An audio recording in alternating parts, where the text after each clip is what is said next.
दोस्तों वीडियो में इस बात का विश्लेषण करेंगे कि ओवल में पहले दिन के खेल के बाद क्या सीरीज हाथ से चली गई है या गेंदबाज वापसी करा सकते हैं।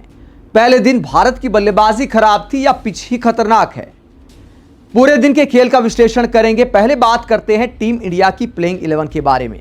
मैं ये देखकर हैरान रह गया कि देश के लिए खेलने का दावा किया जाता है, उसके बावजूद जसप्रीत बुमराह ये टेस्ट मैच नहीं खेले। अगर यह कहा जाता टीम मैनेजमेंट की तरफ से, कप्तान की तरफ से, बैटिंग कोच ने भी प्रेस कॉन्फ्रेंस की, इससे पहले गंभीर ने भी पिछले टेस्ट मैच के बाद प्रेस कॉन्फ्रेंस की थी और दावा किया था कि सारे तेज गेंदबाज फिट हैं। अगर सारे गेंदबाज फिट हैं तो जसप्रीत बुमराह इस मैच में क्यों नहीं खेले। अगर देश के लिए पसीना बहाने की बात है तो इससे अहम आखिरकार क्या टेस्ट मैच हो सकता है, कौन सा टेस्ट मैच हो सकता है। अगर आपको फिट होकर भी ये टेस्ट मैच नहीं खेलना तो मैं कहूंगा कि बुमराह को टेस्ट मैचों से रिटायरमेंट ले लेनी चाहिए, क्योंकि देश को आपकी जरूरत थी। 2-1 से सीरीज में हम पीछे हैं, आखिरी टेस्ट मैच है और कैसी पिच है। शायद गेंदबाजों के लिए सबसे अच्छी पिच, तेज गेंदबाजों के लिए इससे ज्यादा अच्छी पिच 5 टेस्ट मैचों में कोई नहीं थी। बनाना स्विंग हो रही थी इंग्लैंड की गेंदबाजों की गेंद, तो जसप्रीत बुमराह को भी निश्चित तौर पर मदद मिलने वाली है।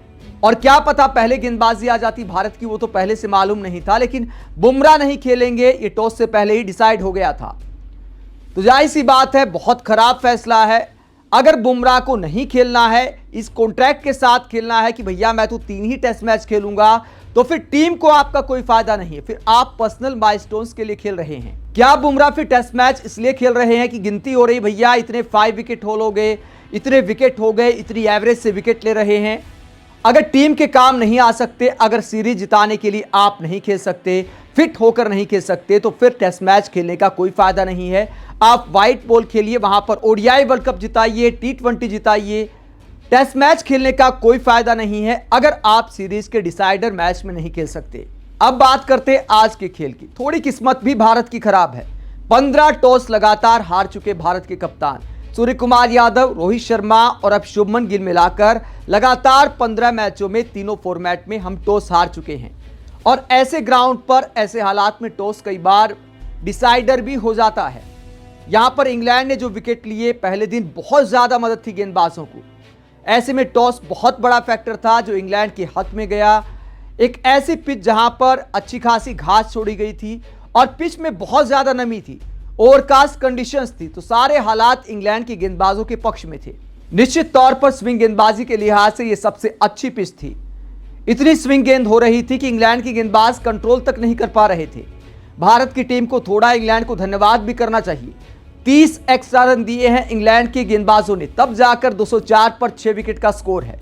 जब 153 पर 6ठा विकेट गिरा था तो ये डाउट हो रहा था कि पता नहीं 200 का आंकड़ा छू पाएंगे या नहीं छू पाएंगे, लेकिन करुण नायर ने यहां अपना सबसे अच्छा प्रदर्शन किया इस सीरीज का। टीम मैनेजमेंट ने उन पर भरोसा किया और एक रिस्की फैसला लिया।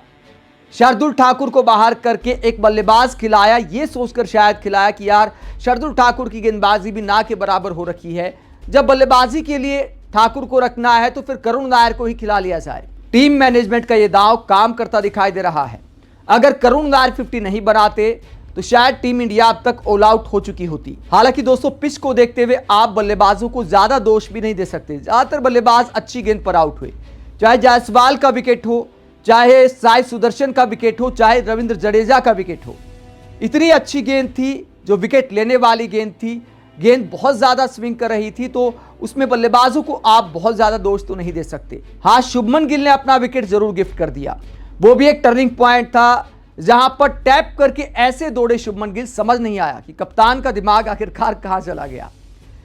गेंद सीधे गेंदबाज के हाथ में जा रही है और आप रन लेने के लिए दौड़ रहे हैं। अगर आप रन आउट देखें तो साई सुदर्शन से ज्यादा शुभमन गिल की गलती थी, क्योंकि आपको सामने दिखाई दे रहा है। अगर गिल आउट नहीं होते तो सुदर्शन आउट हो जाते, रन वहां पर था ही नहीं। तो कप्तान ने जो गिफ्ट किया विकेट, वो भी टर्निंग पॉइंट था। इसके अलावा केएल राहुल के साथ भी प्लेड ऑन की बड़ी समस्या हो गई है, इस पर उन्हें थोड़ा ध्यान देना होगा। अगर इस सीरीज की बात करें तो बल्ले का किनारा लेकर कई बार क्लीन बोल्ड हुए हैं केएल राहुल, और इस बार भी ऐसा ही हुआ। दोस्तों कुल मिलाकर पहला दिन इंग्लैंड के नाम रहा, लेकिन ऐसा भी नहीं कह सकते कि टीम इंडिया मैच से पूरी तरह बाहर हो गई है। अगर पिच ऐसा ही खेलती है, पिच में थोड़ी नमी बनी रहती है, ओवरकास्ट कंडीशंस कल भी रहेंगी, तो इंग्लैंड की बल्लेबाजी अगर कल आती है, बादल छाए रहते हैं, पिच में थोड़ी नमी बरकरार रहती है, तो टीम इंडिया के गेंदबाज भी इसका फायदा उठा सकते हैं। अभी तो फिलहाल करुण नायर और सुंदर को एक काम करना होगा कि 300 के पार टीम इंडिया का स्कोर पहुंचाना होगा। अगर 100 रन और बना लेते भारत के बल्लेबाज तो बहुत बुरा स्कोर तो नहीं कह सकते।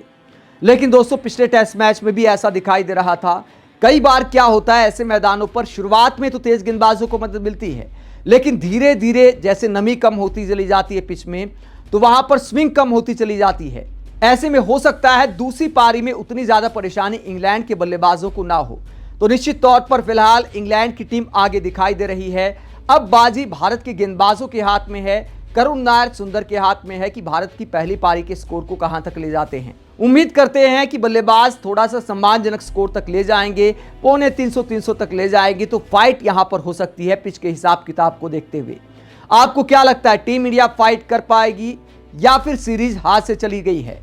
कमेंट बॉक्स में अपनी राय जरूर दे, साथ ही चैनल को सब्सक्राइब भी करें। नमस्कार।